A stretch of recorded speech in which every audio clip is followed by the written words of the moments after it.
Ang umaga sa inyo mga idol, mayroon na naman tayo dito ngayong repair na Ace BD player. So sabi na may-ari, walang power. So susubukan natin. Power on.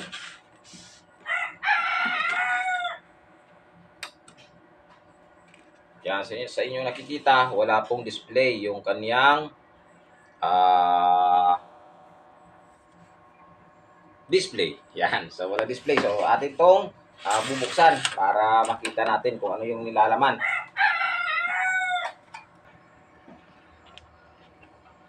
Yan, so baklasan tayo ng tornilyo mga idol.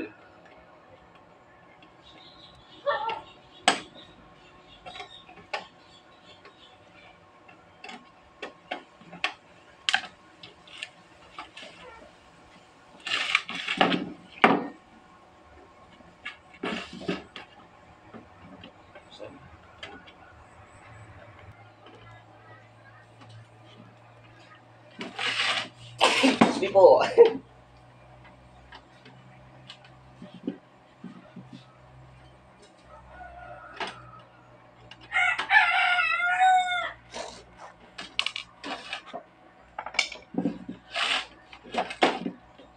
Yan, at eto na. Buksan natin yung ating DVD player. So una natin i-check kasi walang power.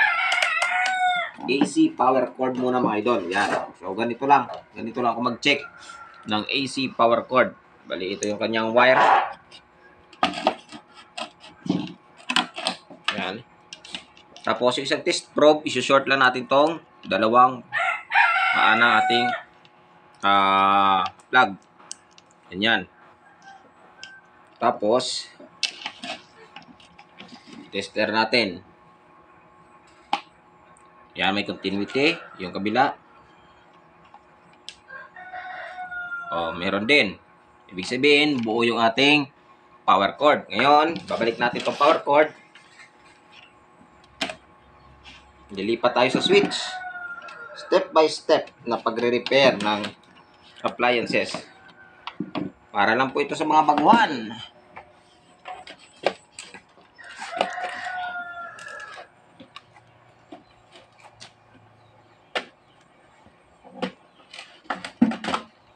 Yan, sunod natin i-tester yung ating switch. Siyempre, lalagyan natin yung ating test probe sa ating switch terminal. Pa-power on yung switch. Buo yung ating switch. Yan. Yan. So, buo. Ibig sabihin, okay. So, ngayon, dahil buo yan, magbo-voltage check na po tayo.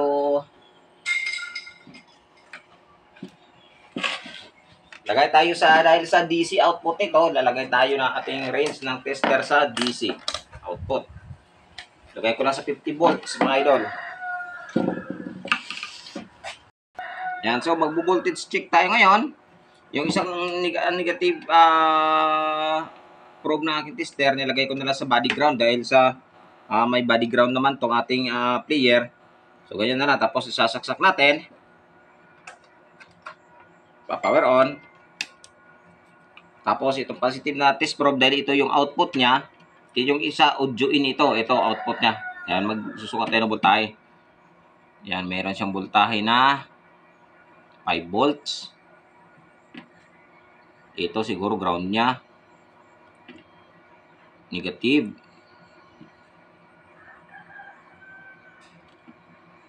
Positive 12.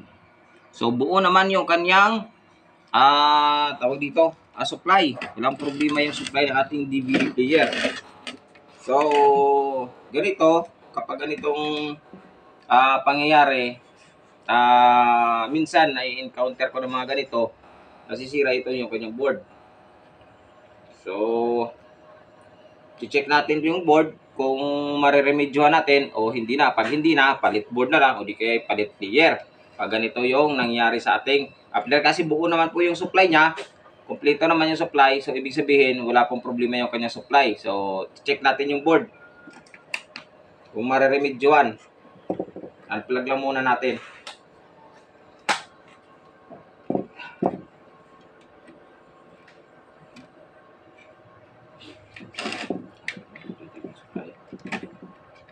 Lapan. So magdo-double check lang ako dito sa kanyang supply output papunta dito sa kanyang board kung may supply ba.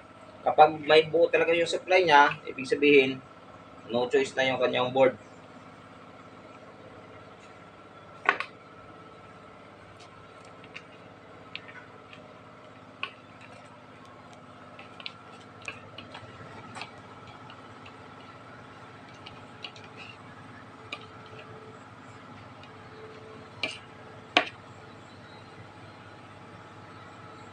Aso.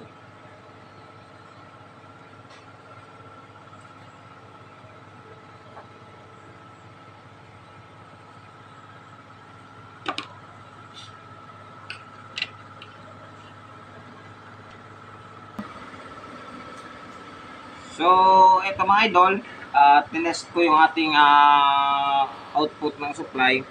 Kapag po yung 5 volts natin, buo naman po. Ayan, 5 volts po yung ating supply sa 5 volts sa terminal. Sa 12 volts po, hindi umabot ng 12. Kulang po siya. Ayan, nasa 5, 6, 7 volts lang yung ating output sa ating multitester. Nasa 7 volts lang. Pero yung negative 12 natin, yan, pasok sa 12 volts. So, ibig sabihin, kulang pala yung supply natin ng 12 volts. Kaya hindi po siya makapag ma-power dito sa ating DVD player. So, ibig sabihin, may sira po yung ating power supply. So, subukan ko ayusin. Yan, so tanggalin ko lang itong mga tornilyo ng kanyang power supply para ma-check natin kung ano yung problema. Yan. Kung bakit kulang yung supply ng kanyang 12 volts. So, ayan, at ito na yung ating power supply, mga idol. Yan. Oh, okay. So, napalitan na pala ito ng filter capacitor. Ito yung 16 volts, 47 yung F niya. Alugin na natin. Baka lost connection. So, at sa 12 volts pa talaga ito nakalagay. Yan, kulang ng supply. So, subukan natin muna hinangin yung nahinang capacitor. Pinalitan na pala ito. Filter capacitor niya. 470 UF. Positive. Common ground positive. Ito yung diode niya na nagsusupply sa kanyang positive 12. Dahil ito yung positive 12 niya. Yan, sa nakikita nyo, meron siyang rectifier diode. Check ko yan kung okay ba. Tanggalin na natin gamit tong desoldering pump.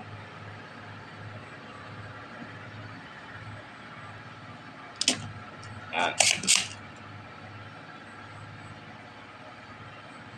Isang paa lang tatanggalin ko para madali.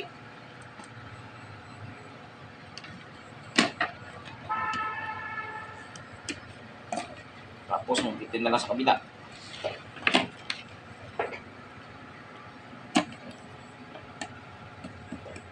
Yan. Tapos siyempre, gagamit tayo ng multitester. Set lamang po natin yung ating multitester. Times 1 na lang. Okay na. High strength na. Times 1K para sigurado. Alam natin kung may leak o wala ba yung ating rectifier diode. Yan.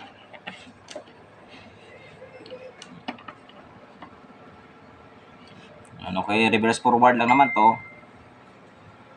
So, okay naman yung ating rectifier diode. Gumagana naman siya. Yan. So, ibig sabihin buo. Yan, babalik natin. Tapos, voltage check ulit tayo.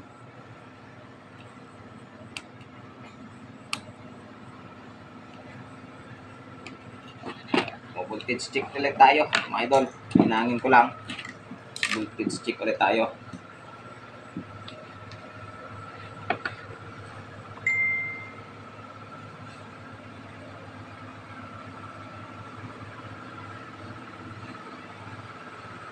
I-solder muna tayo ng board para sigurado.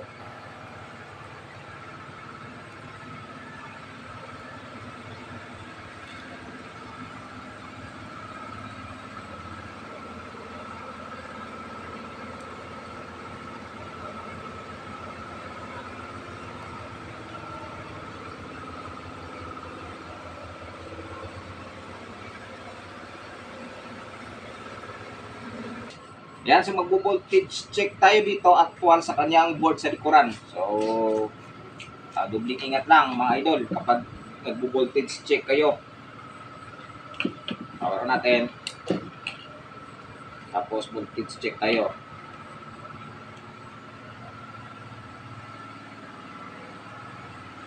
Ayan, positive na. Malakas na yung positive ano niya, output dito. Ayan, so negative na lang.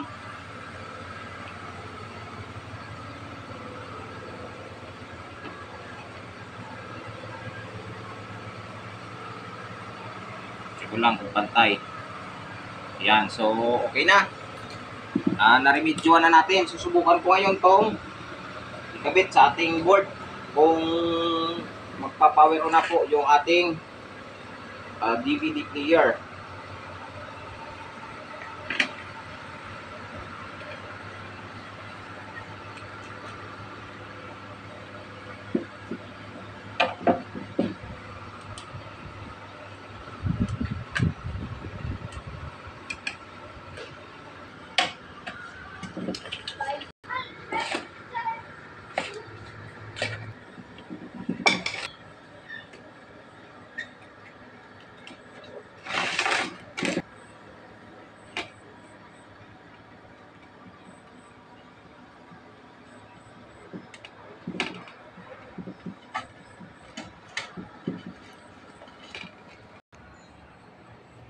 So ito na mga idol, kompleto na nga yung supply ng ating power supply. Ayan, ibalik ko na sa exact 12 volts yung output ng ating power supply dahil sa pinalitan na ni-resolder natin yung kanyang circuit.